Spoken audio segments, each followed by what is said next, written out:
এটা চিনতে পারছো বড় মাসি? মা গো মা, এসব তুই কি বলছিস ফিরকি? আমি না কিছু বুঝতে পারছি না। তুমি জানতে চাইবে না এই নুপুরটা আমি কোথা থেকে পেলাম? আচ্ছা বেশ, আমি না হয় বলি। এই নুপুরটা তোমার খুব পরিচিত একটা জায়গা থেকে আমি খুঁজে পেয়েছি, যেখানে বেশ কয়েকদিন ধরে তোমাকে ঘন ঘন ভাবে যাতায়াত করতে দেখা গেছে। সে আবার কি? আমি আবার কোন জায়গায় যাতায়াত করছিলাম রে? তোর মতো বিশুদ্ধ সাপকে না পায়ের তলায় পিষে মারা উচিত। দাঁড়াও পাতি মাসি, তুমি এখনই এত উত্তেজিত হয়ে পড়ো না। তাছাড়া বড় মাসিকেও তো আমাদের একটা সুযোগ দেওয়া উচিত, যাতে বড় মাসি নিজের কথাটাও বলতে পারে, তাই না বড় মাসি? তা তুমি বলো, তোমার এই নুপুরটা ওখানে গেল কি করে?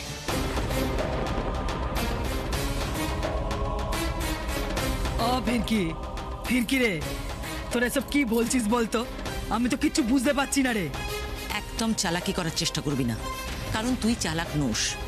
তুই অত্যন্ত বোকা এবং অসৎ, তাই এরকম ভুল তুই করেই থাকবি। এই নুপুরটাই তার প্রমাণ।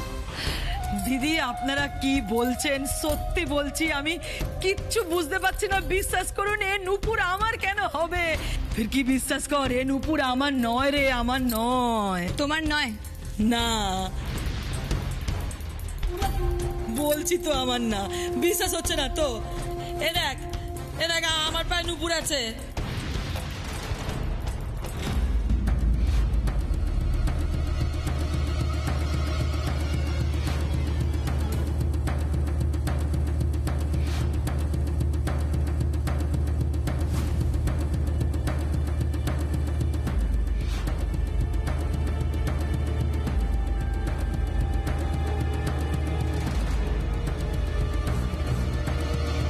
বড় মাসি, তোমার তো এক পায়ে নুপুর, তাহলে অন্যটা কোথায়?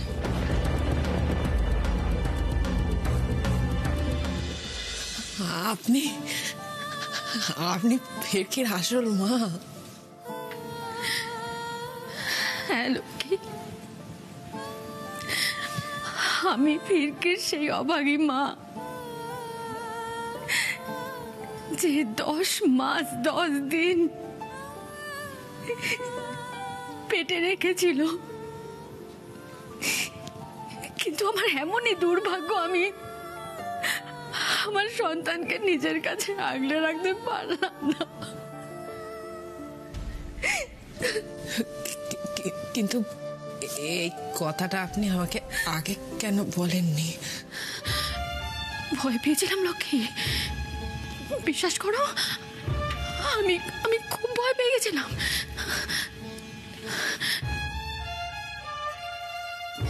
তাহলে কি ফিরকি আপনার? না লক্ষ্মী, তুমি যেটা ভাবছো সেটা নয়। আমি আমার ভালোবাসার দিব্যিকে বলছি, আমার ফিরকি অবৈধ সন্তান নয়।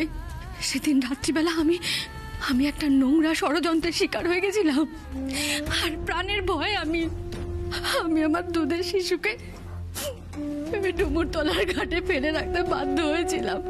কিন্তু আমি জানতাম আমার সন্তান এমন একজনের কোলে গেছে, সে নিজের প্রাণ থাকতেও আমার সন্তানের কোনো ক্ষতি হতে দেবে না।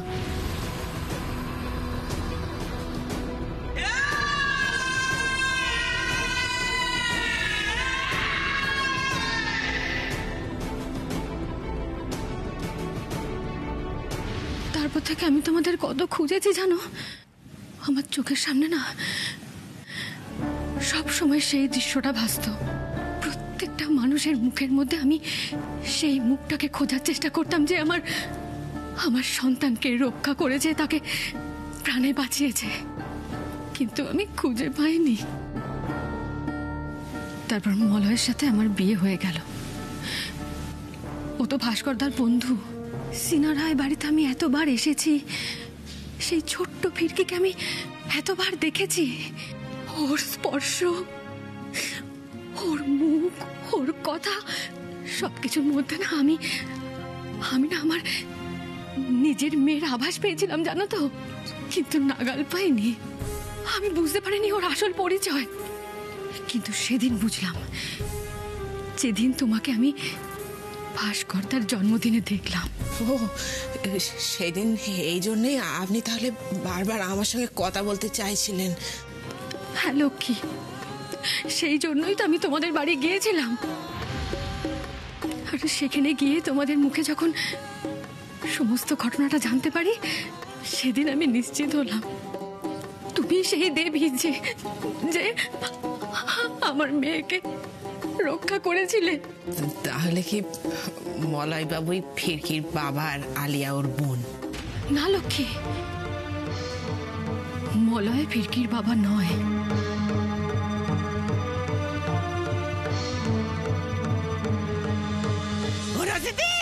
এই দেখো নুপুরটা পেয়েছি গো। আরে বাবা কলতলায় পড়েছিল, যা পাওয়া গেছে।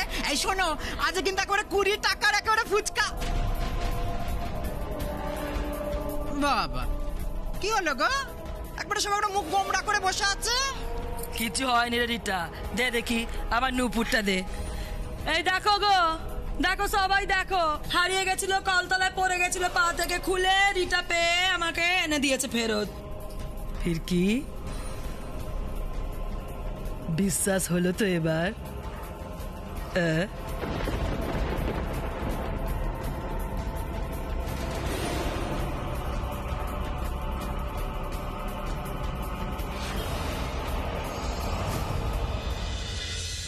সুমন আর আমি একে অপরকে খুব ভালোবাসতাম।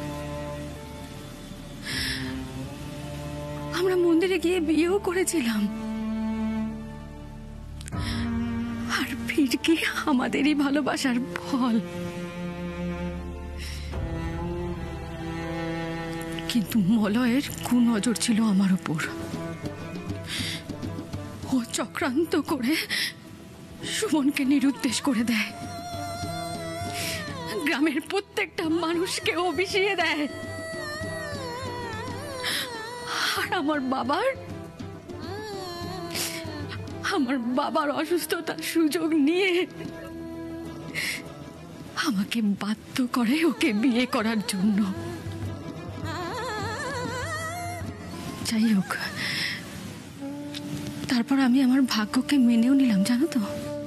মলয়ের বাড়িতে এসে ওর প্রথম পক্ষের মেয়ে আলিয়া, ওকে পেয়ে আমি কাছে টেনে নিলাম, কিন্তু ওকে মানুষ করতে পারিনি।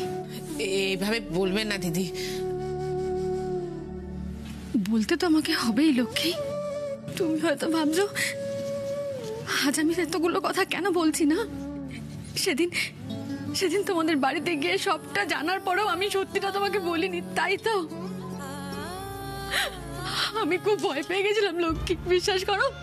আমি ভেবেছিলাম তুমি যদি আমাকে তাড়িয়ে দাও, তুমি যদি ভাবো আমি তোমার থেকে তোমার ফিরকিকে কেড়ে নেব, তাই আমি তোমায় কিছু বলতে পারিনি।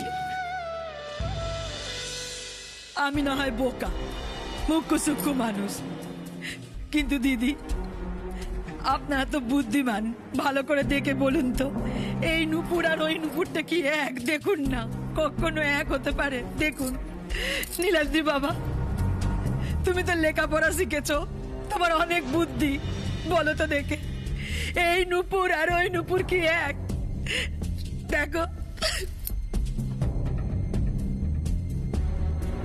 মোটামুটি একই রকম দেখতে হলেও নুপুর দুটো কিন্তু সত্যি আলাদা।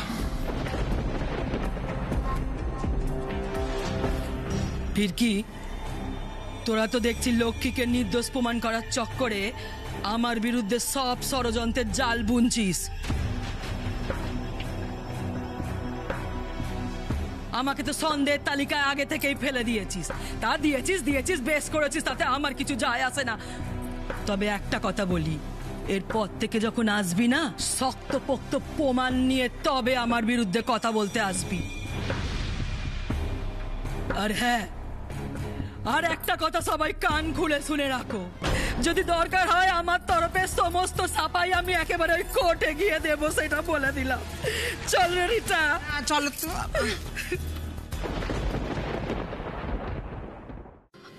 আমাদের সম্পদ, যাকে তুমি এত বছর ধরে আগলে রেখেছো, মুখ সঙ্গে করে মানুষ করেছো, রক্ষা করেছো, তার প্রতি আমার থেকে তোমার অনেক বেশি অধিকার লক্ষ্মী।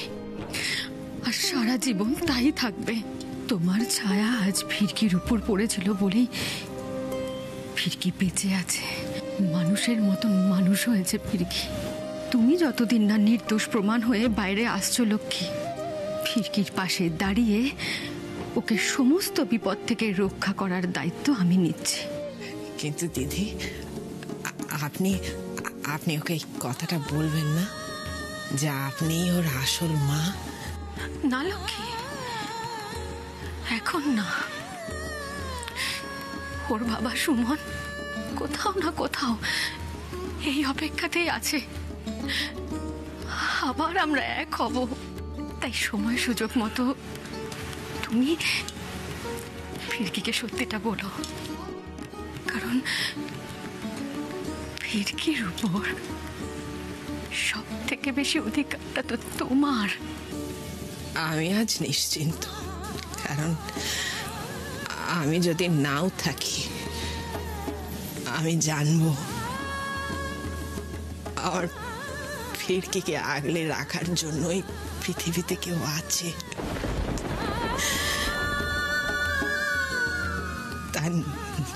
তার নিজের মা আছে। কিরে পার্বতী, তুই শিওর হয়ে বলেছিলি না এটা রোজির নুপুর? এরকম উল্টো পাল্টা কথা বললে না নিজেরাই বিপদে পড়বি। আসলে দিদি আমি বুঝতে পারিনি, একই রকম দেখতে তো তাই। হ্যাঁ, তাই কি? এরকম ভুল আর করিস না। রোজি মাসি এবার নিশ্চিত হয়ে গেল যে ওর দিকে এবার কোনো সন্দেহ তীর আসলেও আসতে পারে। এবার ও নিজের সব প্রমাণ সাজানোর চেষ্টা করবে, আর যদি কোনো প্রমাণ থেকেও থাকে সেটাকে লোপাট করার চেষ্টা করবে। কিন্তু এবার আমরা কি করব?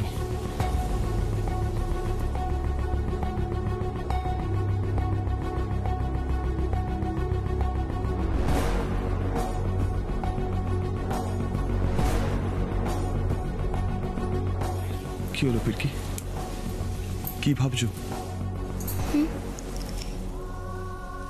আমি ভাবছি যে এই নুপুরটা যদি বড় মাসির না হয়ে থাকে তাহলে কার?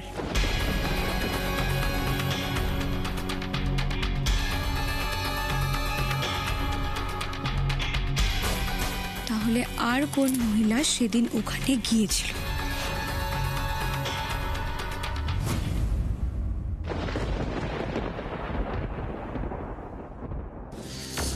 তোমাকে একটা কথা বলতে চাই মা। কি কথা মা? দেখো, ফিরকি সেই 7 সকালে বেরিয়েছে, এখনো বাড়ি ফেরার নামটা নেই। আমার মনে হচ্ছে ওরা নতুন করে আবার কিছু মতলব বাঁধছে। যত ইচ্ছে মতলব বাঁধুক,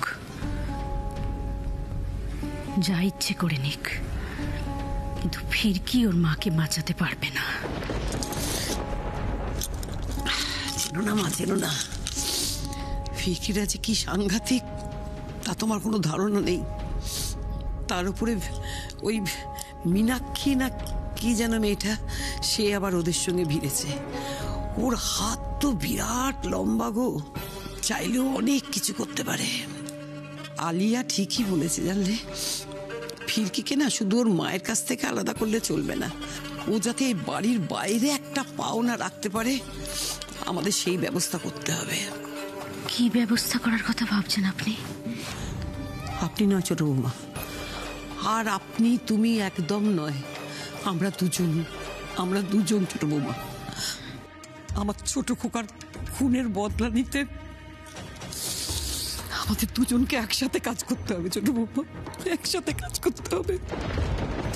আমরা এমন কাজ করব যাতে আমাদের মুখ ফুটে কিছু না বলতে হয়, অথচ সাপও মরবে, লাঠিও ভাঙবে না।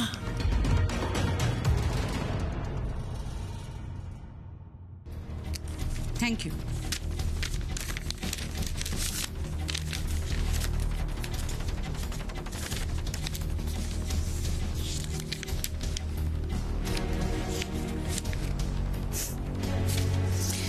Post-mortem report. হ্যাঁ, পোস্টমর্টম রিপোর্ট? দেখি দেখি দেখি দেখি দেখি দেখি দেখি।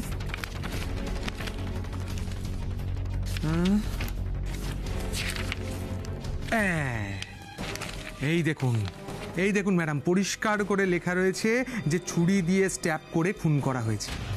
আর এই রিপোর্টটা কিন্তু লক্ষ্মীর বিরুদ্ধে যাবেই, ডেফিনেটলি যাবে। তবে আমি ভাবছি একটা কথা, ছুরির ফরেন্সিক রিপোর্টটার কি হবে ম্যাডাম? কেন? না কেন মানে, ওটাতে লক্ষ্মীর হাতের ছাপের সঙ্গে সঙ্গে তো ভিকির হাতের ছাপটাও পাওয়া যাবে, সেই জন্য কি। আপনি তো দেখছি ভিকিকে না ফাঁসিয়ে ছাড়বেন না। হ্যাঁ, আরে আপনি কি আশ্চর্য, আপনি এইসব কথা কি বলছেন? ভিকি আমার ছেলে, আমি শুধু শুধু ওকে ফাঁসিয়ে দেবো? হ্যাঁ, তাই তো মনে হচ্ছে। আপনার কথা শুনে আমার ঠিক সেরকমটাই মনে হচ্ছে। Listen to me very carefully. Vicky যে ঘটনাস্থলে উপস্থিত ছিল সে ব্যাপারটা আমি আর আপনি ছাড়া আর কিন্তু কেউ জানে না। তাই ছুরিতে যদি ভিকির ফিঙ্গারপ্রিন্ট থেকেও থাকে, সো হোয়াট? তার সঙ্গে ভিকির ফিঙ্গারপ্রিন্টটা ম্যাচ করানো কারোর পক্ষে next to impossible, because he was not present there. একদম ঠিক বলেছেন ম্যাডাম, একদম ঠিক বলেছেন। আসলে আমি একটু টেনশনে মাথা থেকে বেরিয়ে গিয়েছিল। আপনি কিন্তু আমার বুকের ভেতর থেকে অনেক বড় একটা পাথর নামিয়ে দিলেন। Thank you so much, thank you so much. Unnecessarily একটু বেশি টেনশন করছেন, সেজন্য বারবার বলছি রিল্যাক্স, মাথা ঠান্ডা করুন। লক্ষ্মী যতই চেষ্টা করুক, লক্ষ্মীর বাঁচার আর কোনো পথ নেই। লক্ষ্মীর মৃত্যুর দিন এবার ঘনিয়ে এসেছে। হ্যাঁ, মৃত্যুটা পুরোপুরি হলে বাঁচা যায় আর কি, বুঝলেন।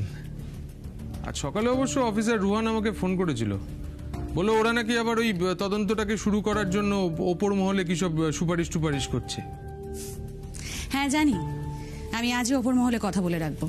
লক্ষ্মী নিজের ডিফেন্সে যতই কেস গোছানোর চেষ্টা করুক না কেন, ওর কেসটা যাতে ধোপে না টেকে তার সমস্ত অ্যারেঞ্জমেন্ট আমাদের আগে থেকেই করে রাখতে হবে।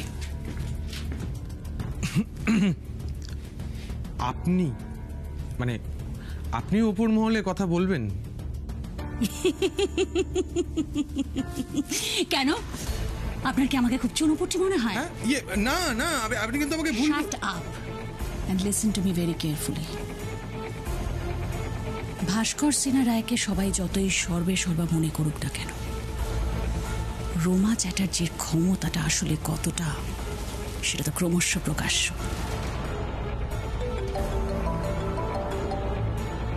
Excuse me. ইয়েস অফিসার, বলুন। হ্যাঁ ম্যাডাম, আপনি তো বলেছিলেন লক্ষ্মীর সাথে যারা যারা দেখা করতে আসবে প্রত্যেকের বিষয়ে খবর দিতে। কেন, কি হয়েছে? কে এসেছে এখন? ম্যাডাম, ওই মলয় সেনগুপ্ত, ইন্ডাস্ট্রিয়ালিস্ট, ওনার স্ত্রী সুদীপা। হ্যাঁ ম্যাডাম, ওনাকে কি বের করে দেবো? না, তার দরকার পড়বে না। She is not a threat. Thank you.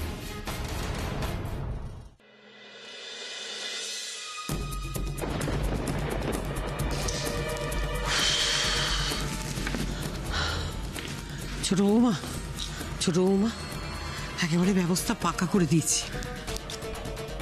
আর কোনো চিন্তা নেই মা, ওই ফিরকির সঙ্গে ওর মায়ের শুধু দেখা সাক্ষাৎ বন্ধই নয়, যে ব্যবস্থা করেছি তাতে ওর মায়ের আগে মনে হচ্ছে ফিরকি ওপরে চলে যাবে। আমার ছেলেকে খুন করা আমি একদম পাকা ব্যবস্থা করে দিয়েছি।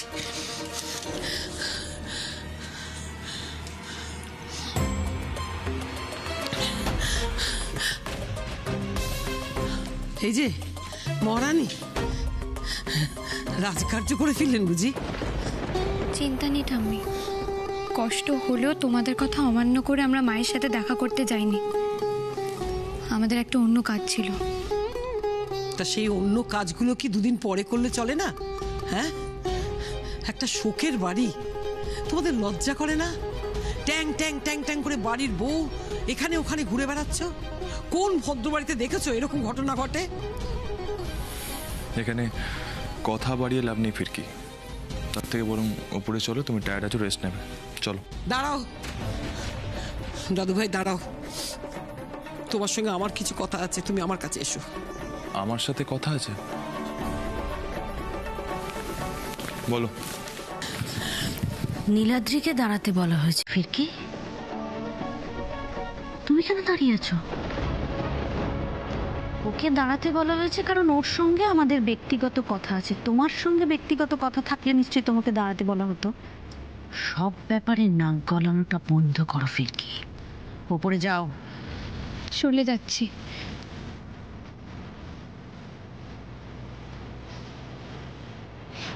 এবার আমিও দেখি ফিরকি আজকের পর তোমার বাইরে বেরোনোর ক্ষমতা থাকে কি করে।